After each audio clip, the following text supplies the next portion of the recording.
Humans have created well over 15,000 gods since the dawn of human history, and I've managed to draw 10 of them in 10 days. If I can draw the other 14,990 of them before I croak, that would be great. And while there is no definitive list of the top 10 gods of all human history, the following are 10 that I found worth drawing. I began with one of humanity's oldest gods, Anu. In ancient Mesopotamian mythology, Anu was regarded as the supreme god of the sky and the highest figure in the Sumerian pantheon. He symbolized authority and kingship, ruling over the cosmos. Associated with law and order, he was often depicted as distant but revered for his power to grant authority to other gods and kings. Then there is humanity's first, or at least most widely worshipped monotheistic god, Yahweh. In Abrahamic and Judeo-Christian religions, Yahweh is the singular, omnipotent God of Israel and central to Judaism, Christianity, and even Islam. Known for his role as the creator of the universe, Yahweh is characterized by compassion, justice, and covenant-making with his chosen people. He's worshipped for his eternal nature and guiding presence. Then there's Nun. Not Nun as in Mother Teresa, or the word Nun, N-O-N-E, which is how many people describe their religious affiliations nowadays, but the Egyptian mythological god Nun, who represents the primordial waters of chaos that existed before creation. And apparently Nun is not a she, but a he, that embodies infinite darkness and the potential for creation, whose waters were believed to be the source of life. Since the harnessing of fire is one of humanity's greatest evolutionary steps out of the dark, I had to include Prometheus. A titan in Greek mythology, Prometheus defied Zeus by stealing fire from the gods and giving it to humans, thus enabling civilization. But for his defiance, Prometheus was punished by being chained to a rock where an eagle would eat his liver every day only for it to regenerate. But nowadays, you can find him hanging around half naked with his liver intact at New York City's Rockefeller Center. I also had to include one of my favorite gods of all time, Shiva, the Destroyer. One of the principal gods of Hinduism, Shiva is part of a holy trinity called Trimurti, alongside Brahma and Vishnu. Another god I always thought was a female, Shiva is actually a male, who represents destruction and transformation essential for creation's renewal.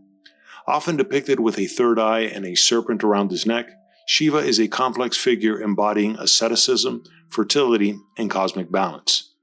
Next is one of my favorite names for a god, Huitzilopochtli. The Aztec god of the sun, war, and human sacrifice, Huitzilopochtli was considered the patron deity of Tenochtitlan. He is often shown holding a serpent-shaped weapon and a hummingbird feathered headdress.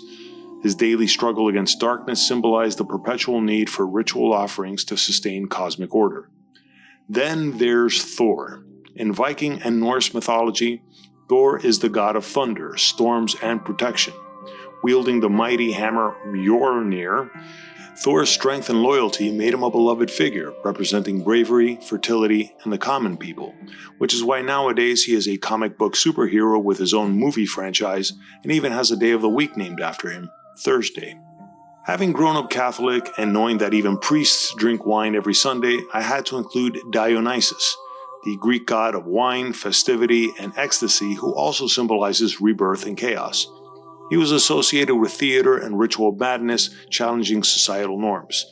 His Roman counterpart is Bacchus, reflecting similar themes of indulgence and divine frenzy, so here I basically drew two gods in one. Now here's a god whose name I never knew, though I've seen among Chinese takeout cartons. Shangdi. In ancient China, Shangdi was the supreme god overseeing fate, morality, and cosmic order. He was worshipped as the ruler of heaven, which led to the mandate of heaven concept, which justified Chinese imperial authority. And last but not least, and not because she's a black female I included because of some DEI mandate, there's Oshun, an African Yoruba goddess who embodies love, fertility, and fresh waters. She's associated with beauty, wealth, and diplomacy. Known for her nurturing spirit, Oshun is also a fierce protector of justice and balance in the natural world.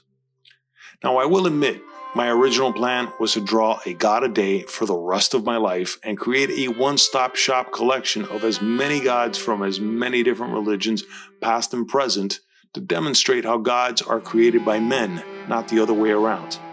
And since I've actually taken on daily drawing projects before, I thought drawing a god a day would be a great concept worth sticking to. However, I quickly discovered this project was beyond time-consuming, just on the research alone.